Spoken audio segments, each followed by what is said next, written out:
नमस्कार विद्यार्थी मित्रांनो, Sagar Patil maths and reasoning क्लासेसमध्ये आपलं स्वागत आहे. तर बघा, आजच्या लेक्चरमध्ये आपण स्टेट एक्साइज म्हणजेच राज्य उत्पादन शुल्क गट क मुख्य परीक्षा 2017 जो पेपर झाला होता, त्यातले गणित आणि बुद्धिमत्तेचे जे काही 10 प्रश्न आहेत ते आज आपण आजच्या लेक्चरमध्ये बघणार आहे. तर बघा, त्याच्या आधी आपलं जे ऍप्लिकेशन आहे Sagar Patil maths and reasoning नावाचं, तर त्याच्यावरती आपण कंबाईनसाठी सेपरेट बॅच सुरू केलेली आहे. तर बॅचची फी फक्त आपली 999 रुपये असेल. बॅचमध्ये तुम्हाला 200 पेक्षा जास्त लेक्चर बघायला मिळतील. प्रत्येक व्हिडिओ तुम्हाला 4 वेळा बघता येईल आणि बॅचचा कालावधी आपला 3 महिन्याचा असेल. सेम याचप्रमाणे आपण एमपीएससी साठी पण सेपरेट बॅच सुरू केलेले आहे आणि त्या पण बॅचची फी आपली 999 रुपये असेल. त्याच्यामध्ये पण तुम्हाला 200 पेक्षा जास्त लेक्चर्स बघायला मिळतील. प्रत्येक व्हिडिओ तुम्हाला 4 वेळा बघता येईल आणि बॅचचा कालावधी आपला 3 महिन्यांचा असेल. तर बघा, आता पहिला प्रश्न बघू आपण. बघा काय दिले बघा प्रश्नामध्ये, दिलेली राशी बघा, 0 is less than A is less than B B is less than C आणि C is less than D असताना सर्वात कमी किंमत दाखवणारा पर्याय निवडा. बघा, मग काय नाही, आपण ए ची व्हॅल्यू 1 पकडा, बी ची व्हॅल्यू 2 पकडा, सी ची व्हॅल्यू 3 पकडा आणि डी ची व्हॅल्यू 4 पकडा. उत्तर निघून जाते. कारण बघा, बरोबर आहे, डी हा सी पेक्षा मोठा आहे, सी हा बी पेक्षा मोठा आहे, बी हा ए पेक्षा मोठा आहे आणि ए हा 0 पेक्षा मोठा आहे. बघा, मग काय निघेल बघा, C plus D. C plus D म्हणजेच काय ते बघा, सी किती आपला 3 आहे. बघा, हे जर पहिलं जर बघितलं आपण, 3 अधिक 4 परत भागिले काय दिले बघा, ए प्लस बी म्हणजेच 1 अधिक 2. 1 अधिक 2 बरोबर काय निघते बघा, 4 आणि 3 7. 7 छेद 2 आणि 1 3 आला. ठीक आहे. बरं, आता 2 नंबरला काय येते बघा इकडं, ए प्लस डी. ए प्लस डी म्हणजे 1 अधिक 4 बघा, 1 अधिक 4 छेद परत काय बी अधिक सी म्हणजे बी अधिक सी म्हणजे 2 अधिक 3.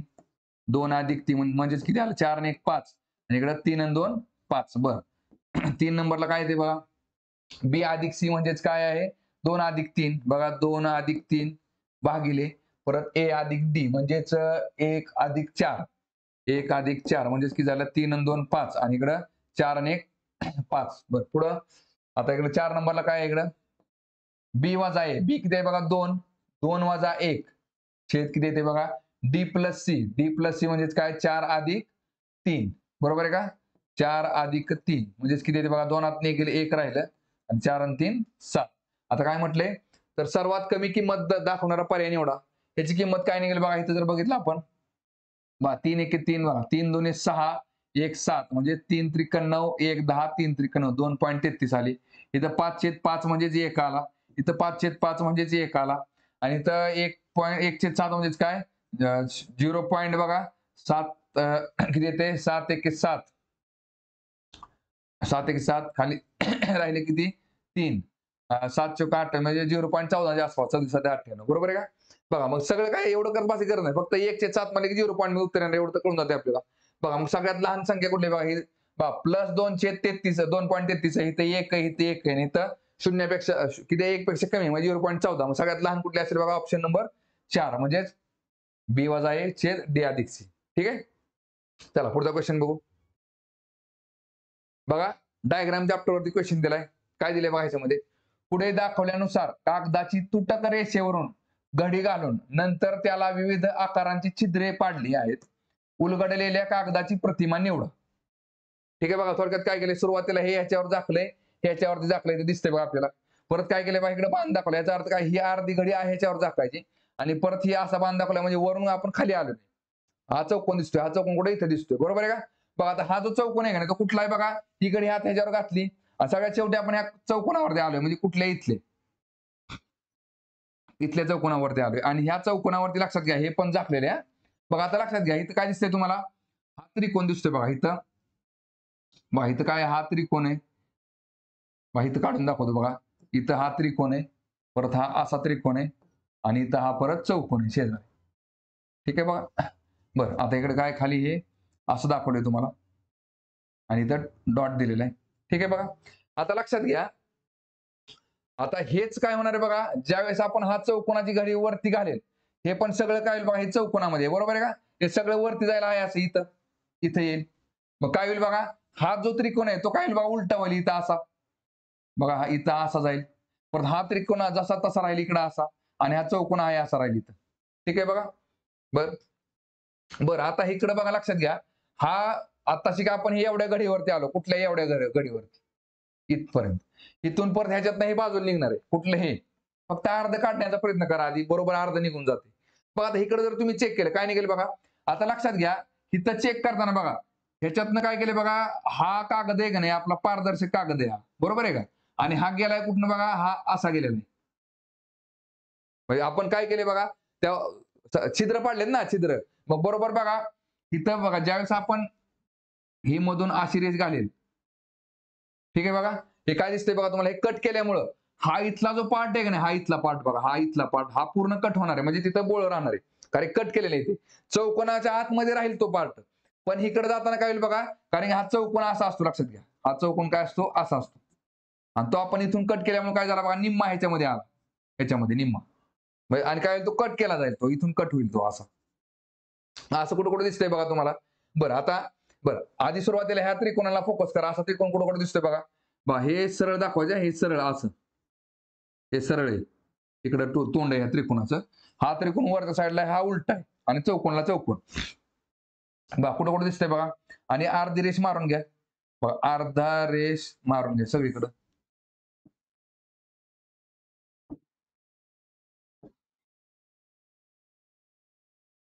ठीक आहे बघा. चला इथं दिसतंय का बघा आता. बघा इथं खालचा जो त्रिकोण आहे का नाही, तो उलटा दाखवलाय बघा तुम्हाला. त्रिकोण कसा पाहिजे आपल्याला, खालचा सरळ पाहिजे. हा इथं बघा, पहिला कॅन्सल झाला. 2 नंबरला आहे, बरोबर आहे. 2 नंबरला बघा व्यवस्थित आहे. बरोबर आहे का? 2 आणि हे ज्यावेळेस इकडे आपण करू, त्यावेळेस हाच बघा, हा चौकोन इथल्या इथं जाईल. हा चौकोन इथल्या इथं जाईल. बरोबर आहे का नाही? आणि परत काय होईल बघा, इकडचं इकडे गेल्यानंतर ना हे काय होईल बघा, हा जो त्रिकोण आहे ह्या कडेचा, तो त्या कडेला जाईल. बरोबर आहे का नाही? तो कुठे येईल बघा, इथे येईल. आणि तो असा तो त्रिकोण करेल आणि हा त्रिकोण उलटा आहे तो उलटाच राहील. हा सरळ आहे तो सरळच राहील. ही अशी डायग्राम निघेल बघा. कुठं दिसतंय बघा अशी तुम्हाला? बघा लक्षात घ्या. इथं दिसतंय का बघा, इथं दिसते. ठीक आहे बघा. बरं इथं बघा, इथं त्रिकोण कसा केलाय बघा, उलटा केलाय बघा त्यांनी. ठीक आहे बघा, इथं इथं त्रिकोण कसा केलाय, खालचा उलटा आहे. वरचा सरळ आहे आणि खालचा उलटा दाखवलाय. त्यामुळे 4 नंबर पर्याय काय झाला, कॅन्सल झाला. ठीक आहे बघा. ह्याच्यामध्ये कडची साईज बघा सारखी दिसते तुम्हाला. ठीक आहे बघा, हे अशी. बरं आता हे वरच्या साईडला कुठं जाईल बघा, वरच्या साईडला बरोबर ह्या साईडला हे असं होईल. आणि इथं डॉट येईल. बरोबर आहे का नाही? आता बघा 3 आणि 2 मध्ये काय बघा, लक्षात घ्या फरक दिसतो तुम्हाला. बघा इथले जे डॉट आहेत का नाही, बघा हा जर इकडे जर आपण काढला तर हा काय होईल बघा, इथं डॉट येईल आणि ही बाजू ही अशी. बरोबर आहे का? सगळीकडे तुम्हाला ते तसंच दिलंय बघा त्यांनी. पण बघा लक्षात घ्या, 2 नंबर मध्ये हा जो डॉट आहे तो इथं डॉट पाहिजे होता खाली. इथं खाली तो दिलाय बघा, एक मिनिट. तो कुठं पाहिजे बघा, इथं पाहिजे होता, इथं. तो दिलाय कुठं तुम्हाला, वरती दिलेला. त्यामुळे 2 नंबर कॅन्सल होते. राहते कुठला, ऑप्शन नंबर 3. ठीक आहे. चला पुढचा क्वेश्चन बघू. बघा घड्याळावरती प्रश्न आहे बघा, काय दिले बघा. घड्याळामध्ये 4:20 म्हणजे वाजता मोठा तास काटा आणि छोटा मिनिट काटा यामध्ये डॅश डॅशचा कोन असतो. किती अंशाचा कोन असतो विचारले आपल्याला. फॉर्म्युला काय असतो बघा, आता 4:20 झाले. ठीक आहे बघा. तर बघा 11/2 किंवा बघा 30h - 11/2m हा फॉर्म्युला असतो. कशातला, तास काटा आणि मिनिट काट्यातला अँगल काढायचा. ठीक आहे बघा. इथे काय केलं बघा आपण, 30 एच म्हणजेच काय, आवर म्हणजे किती तास आहेत बघा, 4 तास आहेत. तिथं 4 लिहून टाका ब्रॅकेट मध्ये, वजा 11/2 एम म्हणजेच मिनिट. मिनिटं किती आहेत बघा, 20 मिनिटं आहेत. गुणिले 20 करा. किती निघेल बघा, 4 त्रिक 12 म्हणजे 120 झालं. 120 वजा बघा, 1 बे 20 म्हणजे किती आले इकडे, 11 आणि 10 110. किती निघते बघा इकडं, 120 मधनं 110 गेले, खाली राहिलं 10 अंश. म्हणजे उत्तर किती असेल बघा, आपला ऑप्शन नंबर पहिला. ठीक आहे. चला पुढचा क्वेश्चन बघू. बघा नातेसंबंधावरचा प्रश्न आहे, काय दिले बघा याच्यामध्ये. जर पी, बरं आता नातेसंबंधामध्ये काय करायचं बघा, पुरुष जर असेल तर चौकोन करायचा, स्त्री असेल तर त्रिकोण करायची. ठीक आहे बघा. जर पती पत्नी असतील बघा, पती पत्नीमध्ये प्लसचं साईन देऊन टाकायचं. आणि जर भावंड जर असतील बघा, ही झाला भाऊ, इकडे झाली बहीण, तर दोघांमध्ये इज इक्वल टू साईन देऊन टाकायचं. ठीक आहे. बघा आता सॉल्व्ह करा, काय दिले बघा. जर पी हा एमचा भाऊ आहे बघा, पी हा भाऊ आहे कुणाचा, एमचा. बघा भावंड असल्यामुळे मी दोघांमध्ये इज इक्वल टू साईन देऊन टाकला. आणि पी कोण आहे, भाऊ आहे. एमचं जेंडर माहित नाही आपल्याला, पुरुष आहे का स्त्री आहे. ठीक आहे. परत क्यू हा एमचा मुलगा आहे बघा, क्यू हा एमचा मुलगा कोण आहे, तर क्यू आहे. बघा क्यू हा पण मुलगा आहे कुणाचा, एमचा. पण एम कोण आहे, आई आहे का वडील आहे, क्यू ची माहित नाही आपल्याला. पुढं क्यू ची मुलगी आर हिचे बघा, क्यू ची मुलगी कोण आहे बघा, आर आहे. मुलगी असल्यामुळे त्रिकोण करा. क्यू ची मुलगी झाली आर. तिचे काय म्हटले बघा, टी शी लग्न झालेले आहे बघा. आरचं लग्न कोणा झालं टीशी, लग्न झाल्यामुळे इकडे प्लस साईन द्या आणि तो झाला पती असल्यामुळं तिथं काय येईल बघा चौकोन येईल बघा. टी क्यूची मुलगी आर ही जे टीशी लग्न झालेली आहे. ठीक आहे बघा. आणि काय पुढे काय म्हटले बघा यम, यम आणि यस ह्या बहिणी आहेत बघा. यम आणि यस काय म्हणले बहिणी बघा. यम याचा अर्थ लेडीज आहे आणि तिची बहीण परत कोण आहे बघा यस आहे. यम आणि यस ह्या बहिणी आहेत. थोडक्यात काय बघा पी एम एस ही कोण आहेत तर भावंड आहेत. ठीक आहे. पुढे काय म्हटले बघा तर यसचे क्यूशी नाते काय बघा यसचे कुणाशी तर बघा क्यूशी नाते काय. मग नाते संबंधामध्ये बघा जिथं चे असतो ना त्याचं नातं आपल्याला सांगायचं असतं कुणाबरोबर शी बरोबर. त्यामुळे चेचं जेंडर माहित असणं खूप गरजेचं असतं बघा.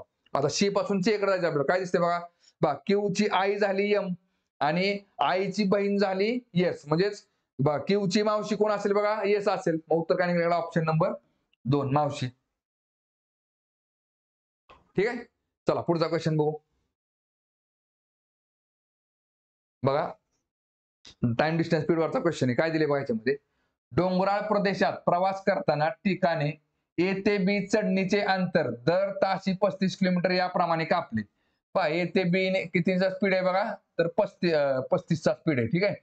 बरं आता परत परती उतरणीचा प्रवास करताना तिचा वेग दर ताशी 63 किलोमीटर होता. म्हणजे परत परतीच्या प्रवासात तिने बी ते ए किती प्रवास केलाय बघा 63 किलोमीटरच्या स्पीडने प्रवास केलेला आहे. हा तर तिचा संपूर्ण प्रवासाचा सरासरी वेग ताशी किलोमीटर मध्ये दाखवणारी संख्या निवडा. बघा आता तुम्हाला फक्त काय विचारले सरासरी तिचा पूर्ण प्रवासामध्ये वेग किती होता. तिथं अंतर माहित असू किंवा नसू काही फरक पडत नाही बघा. जाताना ज्या स्पीडने बघा जातानाचं अंतर जेवढं आहे तेवढंच अंतर येतानाच आहे. याचा अर्थ काय हे अंतर जर निम्म पकडलं तर हे अंतर निम्म आहे आपलं बरोबर. दोघांनी पण समान अंतर पार केलेलं आहे ए ते बी आणि बी ते ए.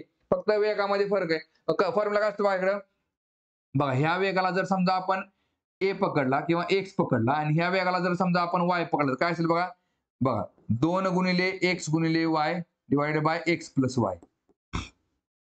ठीक आहे बघा ह्या वेगाला एक्स पकडला ह्या वेगाला वाय पकडला तर काय निघते 2xy divided by x plus y. म्हणजे काय निघेल बघा इकडं पहा 2 गुणिले 35 गुणिले 63 छेद किती येते बघा 35 अधिक 63. 35 आणि 63 किती निघते बघा 2 गुणिले 35 गुणिले 63 डिवाइडेड बाय 6 3 9 90 90 आणि 5 95 3 98 झाले. चला भाग घालवा आता किती निघते बघा इकडं चला 7 1 7 बघा 7 1 7 2 राहिले 28 7 चोका 28 7 5 35 झाले. ठीक आहे बघा.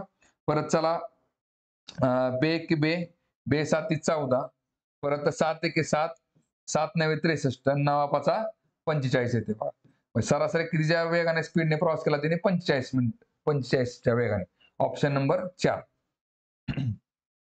ठीक आहे. चला पुढचा क्वेश्चन बघू. बरं आकृत्यांवरती प्रश्न काय दिले बघा ह्याच्यामध्ये खालील विसंगत आकृती ओळखा. बघा ह्याच्यामध्ये काय दिसतंय बघा चौकोनाच्या आतमध्ये त्रिकोण आहे त्रिकोणाच्या आतमध्ये परत त्रिकोण आहे. बघा इकडे त्रिकोण दिलाय त्रिकोणाच्या आतमध्ये सर्कल आहे सर्कलच्या आतमध्ये सर्कल आहे. बरं इथं परत सर्कल दिलाय सर्कलच्या आतमध्ये चौकोन आहे चौकोनाच्या आतमध्ये पण चौकोन आहे. ठीक आहे बघा. आणि इकडे काय केलंय बघा सर्कल दिलाय आणि सर्कलच्या आतमध्ये एक सर्कल आहे परत त्रिकोण दिलाय त्यामुळे ही चुकती. म्हणजे ऑप्शन नंबर काय निघेल बघा 4 इथं विसंगत आकृती कुठली ऑप्शन नंबर 4. ठीक आहे कारण बघा आतल्या दोन आकृत्या सेमच आहेत त्रिकोण त्रिकोण सर्कल सर्कल चौकोन चौकोन इथं सर्कल आणि त्रिकोण दिलाय त्यांनी म्हणून ऑप्शन नंबर 4 चुकीचा. ठीक आहे. चला पुढचा क्वेश्चन बघू बघा वयवारी चॅप्टरवरती क्वेश्चन काय दिले बघा मुलाच्या जन्माच्या वेळी सलमानचे वय 32 वर्ष होते बघा. बघा इकडे काय दिले मुलगा आणि वडील बघा मुलाच्या जन्मावेळेस बघा जन्माच्या वेळेस हा डॅश असेल आणि हा 32 वर्षांचा असेल कारण हा नुकताच जन्मला. ठीक आहे बघा. बरं पुढे काय दिले बघा 5 वर्षांनी बघा जन्मल्यानंतर 5 वर्षांनी नसतो विषय तो आजपासून 5 वर्षांनी 5 वर्षांनी सलमानचे वय त्याच्या मुलाच्या वयाच्या 3 पट होईल बघा. मग आजचं वय किती आहे बघा आजचे वय काढा इकडं आजचे वय समजा मुलाचं समजा आपण एक्स पकडलं आजचं वय बघा मग याचा अर्थ मुलाच्या वयामध्ये एक्स ने वाढ झाली तर वडिलांच्या वयामध्ये पण एक्स वर्ष वय वाढेल बरोबर आहे का. दोघांचं बघा समजा 5 वर्षांनी जर म्हटलं जर 5 वर्षाचा मुलगा 5 आणि 5 10 वर्षाचा होईल आणि 40 वर्षाचा माणूस 5 वर्षांनी 45 वर्षाचा होईल. दोघांच्या वयामध्ये 5-5 वर्षी वाढ होते म्हणून इथं काय ह्याचं एक्स वाढलं तर ह्याचं 32 अधिक एक्स झालं. बरं आता 5 वर्षांनी बघा 5 वर्षानंतर वय किती असलं बघा ह्याचा असेल एक्स अधिक 5 आणि ह्याचा असेल 32 अधिक एक्स अधिक 5 म्हणजे किती झालं बघा इकडं 32 आणि 5 झाले 37 अधिक एक्स ठीक आहे. बरं आता काय म्हटले बघा, पण आता हे झालं 5 वर्षानंतर आपण ह्याला धरून काढलेले, पण त्याचं त्यांनी गुणोत्तर पण दिले. काय दिले बघा, 5 वर्षांनी सलमानचे वय त्याच्या मुलाच्या वयाच्या 3 पट होईल. म्हणजेच वडिलांचं वय 3 पट आहे. कुणाच्या तर ह्याच्या.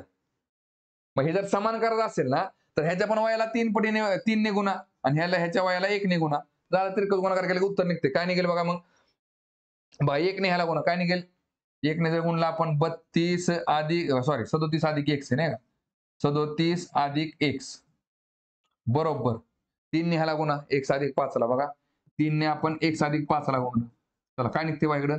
चला इकडे 37 अधिक x बरोबर 3 ने x ला गुणलं झालं 3x अधिक 3 ने 5 ला गुणलं 3 5 15 येते. बघा मग काय निघते इकडं? हा x बरोबरच्या पलीकडे टाक. काय होईल बघा 3x वजा x होईल आणि हा 15 बरोबरच्या अलीकडे आणा म्हणजे काय होईल 37 वजा 15 होईल. 3 मधनं 1 गेले खाली राहिलं 2x आणि 37 मधनं 15 गेले बघा किती 15 10 25 10 35 2 37 म्हणजे 22 झाली इकडं. मग x ची व्हॅल्यू काय निघेल बघा इकडं 22/2 म्हणजेच किती आलं x इज इक्वल टू 11.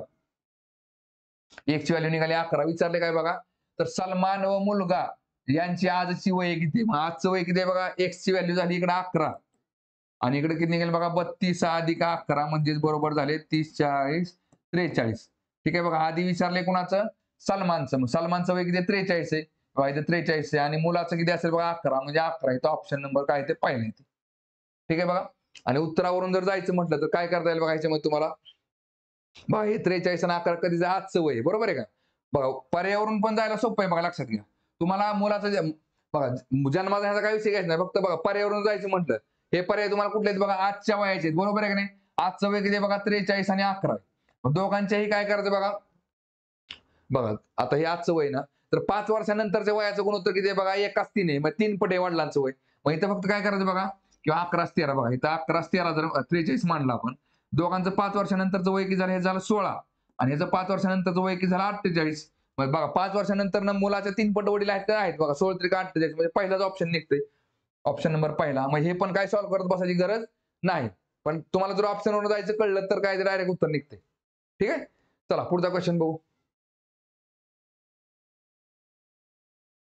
बघा काय दिले बघा टाइम अँड वर्क चॅप्टरवरचा क्वेश्चन आहे काय दिले बघा सॉरी कॅलेंडर आणि टाइम अँड वर्क एकत्र करून प्रश्न विचारला काय दिले बघा ज्यासाठी सतत 8 दिवस काम करून 9व्या दिवशी विश्रांती मिळते असे काम पूर्ती करते बघा थोडक्यात काय 8 दिवस काम केलं आणि 1 दिवस काय झाली सुट्टी मिळाली म्हणजे 9व्या दिवशी सुट्टी झाली ठीक आहे बघा परत काय इकडे 8 दिवस काम केलं परत 9व्या दिवशी सुट्टी झाली परत 8 दिवस काम केलं 9व्या दिवशी सुट्टी झाली बरं असं आहे. बरं परत काय दिले बघा जर तिने मंगळवारी काम करायला सुरुवात केली असेल तर तिचा विश्रांतीचा 14वा दिवस आठवड्याचा कोणता वार असेल ते शोधा. बघा कामाचा 14वा दिवस नाही विश्रांतीचा 14वा दिवस कुठला? पहिला विश्रांतीचा दिवस कधी येते बघा 8 म्हणजे 9वा दिवस काय पहिला विश्रांतीचा दिवस आहे 9 दिवसामध्ये एक विश्रांती मिळते. अशी 14 विश्रांती कधी मिळतील बघा तर 14 गुणिले 9 बरोबर येते लक्षामध्ये बघा बघा ही पहिली विश्रांती झाली ही दुसरी विश्रांती झाली ही तिसरी विश्रांती झाली पण तिसरा विश्रांती दिवस कधी आला बघा 9 9 8 9 27व्या दिवशी थोडक्यात असं असा 14वा विश्रांती दिवस तो वार कुठला असेल बघा मग इकडे किती बघा 9 चोक 36 3 आले परत 9 1 9 3 झाले 12 म्हणजे 126 म्हणजे बघा थोडक्यात काय काम सुरू केल्यापासूनचा 126वा दिवसाचा वार कुठला असेल ते विचारले आपल्याला बघा काम कधी सुरू केले बघा तर मंगळवारी सुरू केले बरोबर आहे का पहिला दिवस कुठला आला मंगळवार ह्याच्यातला पहिला दिवस कुठला आला मंगळवार आला बरोबर आहे का हा झाला मंगळवार मग तिथून पुढे बघा किती 125 दिवस मोजायचे आपल्याला म्हणजे आजच्या दिवसापासून बघा मंगळवारपासून जर पुढे मोजायला सुरुवात केली तर 126 दिवस मोजायला नसतात किती मोजायचे 125 दिवस मग 125 ला फक्त काय करा 7 ने भाग घाला किती निघते बाहेर 7 1 7 बघा 7 1 7 बघा 7 1 7 आलं खाली किती राहते 5 7 7 7 7 49 आणि 50 6 राहते बघा ठीक आहे बघा खाली किती राहते 17 7 19 700 आणि बाकी राहिली 6 आणि कॅलेंडर चॅप्टर मध्ये कशाला जास्त महत्व असतं बघा बाकी 17 आठवडे गेले बाकी किती शिल्लक राहिली 6 फक्त काय करायचं बघा मंगळवारच्या पुढे काय करायचं 6 दिवस मोजायचे मंगळवारच्या पुढे किती बघा बुधवार गुरुवार शुक्रवार शनिवार रविवार आणि सोमवार उत्तर काय निघते आपलं सोमवार म्हणजे ऑप्शन नंबर 3 ठीक आहे चला पुढचा क्वेश्चन बघू आता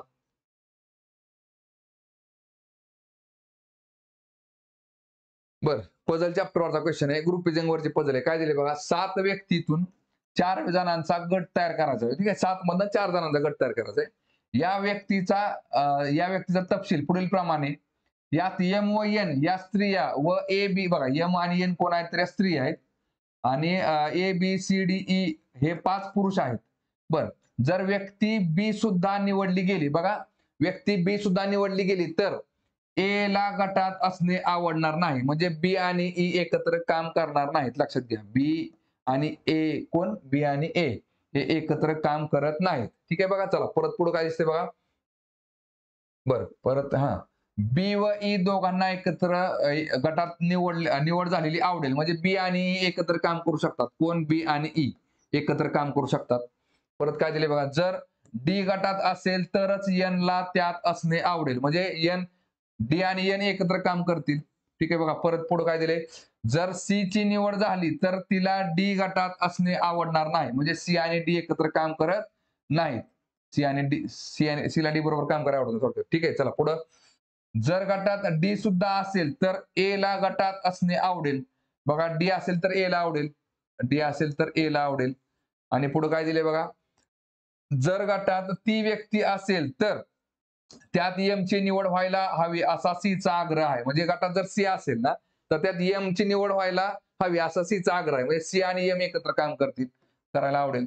पण पुढे काय दिले बघा दिलेल्या पर्यायातील सर्वात समाधानी गट निवडा म्हणजे 4 जण कुठले काम करू शकतात ते बघायचे आपल्याला. बघा आता सुरुवातीला काय करायचं बघा ए आणि बी एकत्र काम करत नाहीत याचा अर्थ काय ए ला एका गटात टाका आणि बी ला एका गटात टाका दोघं एकत्र काम करत नाहीत ह्याचा विषय संपला.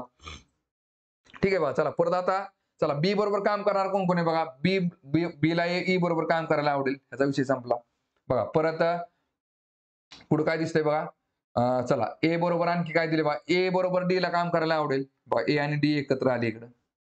ठीक आहे बघा परत बघा डी बरोबर एन ला काम करायला आवडेल डी असेल तर एन आला तिथं. ठीक आहे बघा परत डी सी बरोबर काम करत नाही मग डी जर इथं असेल तर सी खालच्या गटात गेला त्यामुळे ह्याचा पण विषय संपला.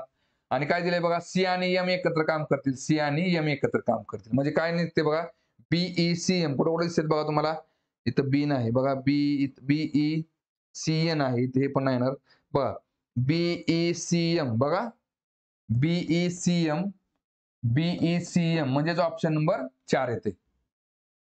ठीक आहे चला पुढचा क्वेश्चन बघू.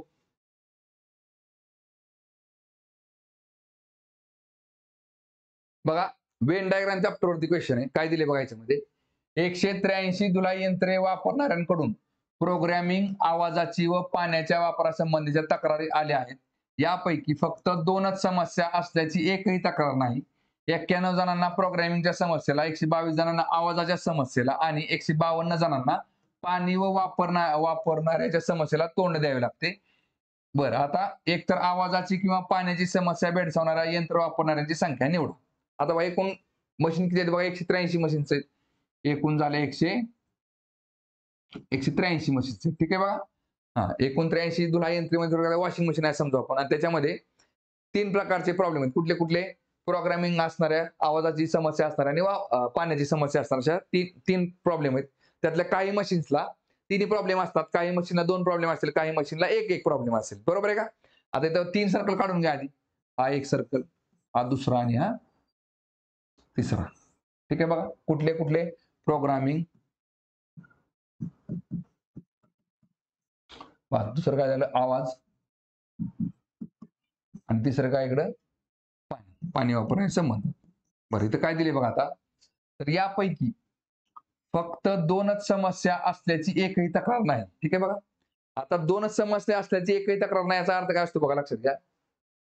आता बघा हा जो एवढा पार्ट असतो हा कोणाचा असतो बघा फक्त बघा इथं शब्द वापरला का त्यांनी फक्त 2च समस्या असल्याचा बघा हा जर मी बघा त्यामुळे हा एवढा पार्ट कोणाचा असतो फक्त वाल्यांचा असतो फक्त 2च समस्या हा परत इथून परत इकडं हा झाला आणि इकडून हा झाला एकूण असतात बघा फक्त 2 समस्या असतात. फक्त शब्द जर आपण काढून टाकला ठीक आहे बघा तर बघा हा पूर्ण भाग घ्यावा लागला असता कोणासाठी 2 समस्यांसाठी. बघा यापैकी 2च समस्या असल्याची एकही तक्रार नाही असं जर असतं आणि फक्त जर शब्द दिला नसता त्यांनी तर आपल्याला काय करावं लागतं फक्त साठी हा एवढा पूर्ण भाग घ्यावा लागला असता हा एवढा हा सगळा आणि फक्त शब्द वापरल्यामुळं फक्त बघा हा एवढा पार्ट येतो. मधला फक्त यायचा नाही. ठीक आहे, लक्षात घ्या. फक्त शब्दाला खूप महत्वाचं आहे इथं. अशी एक पण तक्रार नाही, याचा अर्थ काय बघा, इथं 0 मांडा, इथं 0, इथं 0 आणि इथं 0 याचा विषय संपला. बरं, पुढे काय दिले बघा आता, 91 जणांना प्रोग्रामिंगच्या समस्येला. प्रोग्रामिंगच्या समस्या असणार किती आहेत बघा, 91 जण आहेत.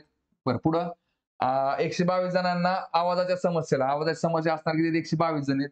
आणि 152 जणांना पाणी वापरण्याच्या समस्येला. पाणी वापरण्याच्या समस्या असणार किती बघा, 152 जण आहेत. ठीक आहे बघा. आता लक्षात घ्या बघा, प्रोग्रामिंगची समस्या असणार किती मशीन्स आहेत बघा, 91. आवाजाची समस्या असणार 122 आहेत. आणि पाणी वापरण्याची समस्या असणाऱ्या किती मशीन्स आहेत, तर 152 मशीन्स आहेत. मग लक्षात घ्या, मशीन तर 183 आहेत. आणि ह्याची जर बेरीज केली तुम्ही तर जास्त निघते. याचा अर्थ काय, काही मशीनला तिन्हीच्या तिन्ही प्रॉब्लेम आहेत. म्हणजे बघा, हा मधला जो पॉईंट असतो ना, तो आपण तिन्ही सर्कलमध्ये काउंट करतो, त्यामुळे ते आकडा वाढत असतो. ठीक आहे बघा. आता बघा, फक्त 2 समस्या असणारी एक पण मशीन नाही. मग आता या 183 मध्ये ज्या काही मशीन्स आहेत त्यांची संख्या कशी आहे बघा. बघा, ह्या 183 मध्ये बघा, एक समस्या असणाऱ्या आणि 3 समस्या असणाऱ्या मशीन्स आहेत, लक्षात घ्या. मग इथं जर आपण काय केलं बघा, 3 समस्या असणाऱ्या जर आपण समजा X मशीन पकडल्या, 3 ला मी X का पकडलं, कारण की आपलं 3x गुणाकार करायचे. आणि एक समस्या असणाऱ्या किती मशीन्स असतील बघा, मग बघा 183 वजा बघा 183 वजा X, बरोबर आहे का. इथं 2 प्रकारच्या मशीन आहेत, ज्या मशीन्सला एक समस्या आहे आणि ज्या मशीनला तिन्ही समस्या आहेत. आणि अशा समस्यांची बघा, आता एक समस्या असणाऱ्या एवढ्या मशीन्स आहेत, अधिक बघा, अधिक 3 समस्या असणाऱ्या एवढ्या मशीन्स आहेत, बरोबर आहे की नाही. त्याची बेरीज किती निघणार आहे बघा, तर एकूण समस्या. कारण की येते लक्षामध्ये बघा.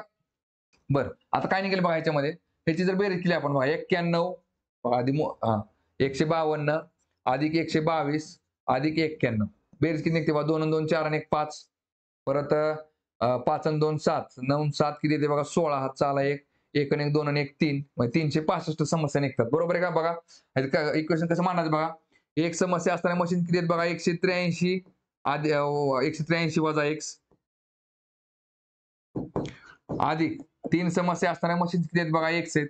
सगळ्या समस्यांची बेरीज किती आहे बघा, तर 365. मग काय निघेल बघा इकडं, बघा 183 वजा X अधिक 3 ने X ला गुणलं 3x बरोबर 365. मग काय निघेल बघा आता इकडं, हे 183 बरोबरच्या पलीकडे टाका, काय होईल बघा, 365 वजा 183 आणि 3x मधनं x गेला खाली राहिला 2x. मग काय निघेल बघा इकडं, चला 365 वजा 183 करा, किती निघते, 365 वजा 183 म्हणजे 5 3 गेले 2 राहिले, परत 16 8 गेले 8 राहिले, 2 1 गेले 1, 182 येते. म्हणजे x इज इक्वल टू काय निघेल बघा इकडं, बघा 182, 365 मध्ये 183 गेले 182 राहिले, आणि 2 बरोबरच्या पलीकडे टाकले कुठे जाते, छेदाला जाते. ठीक आहे बघा, मग किती निघते बघा इकडं, चला 92 18 आणि 2 म्हणजे 91, म्हणजे x ची व्हॅल्यू किती आली, 91 आली. बघा लक्षात घ्या, याचा अर्थ काय बघा, 3 समस्या असणाऱ्या मशीन किती आहेत बघा, 91. या x ची व्हॅल्यू किती आहे, 91. म्हणजे बघा इथं मध्ये कुठली संख्या येईल बघा, 91. इथं काय निघेल मध्येच, हा एक मिनिट कलर बदलू आपण. बघा इथं कुठला संख्या आली, इथं 91. ठीक आहे बघा. आणि बघा आता टोटल आपल्या सगळ्या मशीन किती आहेत, 183 आहेत. मग मला सांगा, 183 मधून 183 मधून जर आपण 91 वजा केलं तर खाली किती राहते बघा, 91 वजा केलं तर खाली किती राहते, 3 1 गेलं 2 राहिलं, परत 8 18 9 गेलं 9 राहिलं, 92 येते. बरोबर आहे का. बघा मग आता विचारले काय बघा, आता 91 तर कुठल्या गेल्या बघा, तिन्ही बघा 91 कुठल्या गेल्या, तिन्ही समस्या असणार आहे मशीन्स. ठीक आहे बघा. आणि आता ह्या 92 कोण असतात बघा, बघा आता हे 183 मधून इथून काय केलं आपण, 91 वजा केलं, तर किती आलं बघा इकडे, आपलं उत्तर आलं 92. या 92 मशीन्स आणि ह्या किती झाल्या, 91 मशीन झाल्या, बरोबर 83 मशीन, 183 मशीन. 92 म्हणजेच कोण आहे, ज्यांच्याकडे फक्त एकच समस्या आहे, बरोबर आहे का. आता लक्षात घ्या बघा, हितली आणि हितली मिळून बेरीज किती आली पाहिजे, 92 आली पाहिजे. बरं, आता इथं या सर्कलमध्ये किती आले पाहिजे बघा, 91 जण. मग प्रोग्रामिंगची समस्या असणारे किती निघतील बघा, 91 जण. पण कसे बघा, हे 91 जण तर आता ह्याच्यामध्ये आले, मग इथं संख्या लिहायची कुठली, तर हे तर काय ते 0 येते. म्हणजे फक्त प्रोग्रामिंगची समस्या असणारी एक पण मशीन नाही, कारण की 91 ऑलरेडी इथं आलेलं आहे. ह्या सर्कलच्या आतमध्ये बेरीज 91च असते पाहिजे, त्याच्यापेक्षा जास्त जाणार नाही. मग याचा अर्थ काय, साहजिकच बघा. त्यामुळे प्रश्न त्यांनी काय केले बघा, इथं काय म्हटले बघा, एक तर आवाजाची किंवा पाण्याची, म्हणजे बघा ही झाला आवाज आणि ही झाला बघा, एक तर हितला बघा इथं म्हणजे थोडक्यात काय, इथली संख्या आणि इथली संख्या मिळून त्यांनी प्रश्न विचारलाय. त्याच्यामध्ये हे पण घेता आलं असतं, कारण पण ऑलरेडी शून्य आहे, त्यामुळे त्यांनी तो शब्द वापरलेला आहे. एकतर आवाजाची किंवा एकतर पाण्याची समस्या असणाऱ्या यंत्र वापरणाऱ्या संख्या किती असेल मग, तर बघा हे 92 असेल. ह्याची आणि ह्याची मिळून बेरीज किती आली तर 92, ऑप्शन नंबर दुसरा. ठीक आहे. तर बघा थांबू आता आपण या ठिकाणी.